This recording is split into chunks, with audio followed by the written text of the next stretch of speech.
Qumul xalq naqshisi Zörki to'g'risida. Zörkining boshiga chiqsam, ko'rindi qumulning bog'lari, ah urib qon yig'lisam, serildi sarvang tog'lari.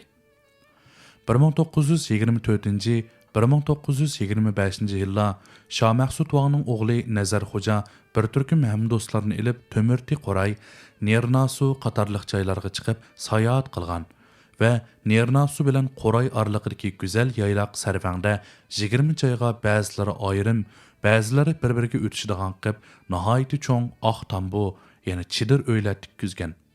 Ondan Qoray, Nernasu, Edir, Tömürti qatorliq yurtlarning Dorg'a, Mötüsüp, Qormallarini va boshqa yurtlarning cho'nglarini hamda 5 shahar, 12 tog' tavasidagi atoqliq sozanda, naqshchi, usulchi, qiziqchilarni, go'zal yosh qiz cho'kalarni yig'ib, kunini aysh-ishrat, o'yin tomosha bilan o'tkazgan.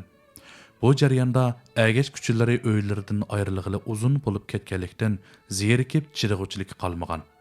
Ammo ular o'zlarining yurtlarini seg'inish muddasini nazar xo'jaga bildirishga petin olmagan.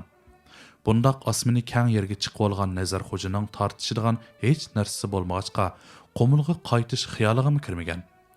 Shundaq kunlarning birida qumuldan chiqqan bir qism kishilar sayli qilg'ach sarvang yayliqiga yondosh bo'lgan egiz cho'qqa Zörkiga chiqqan va nihoyatda yiroqda qolgan qumulning baroniga qarab o'zlarining seg'inish va buruqtumliq hissiyotini yushirolmay mundaq qo'shoqlarni to'qigan.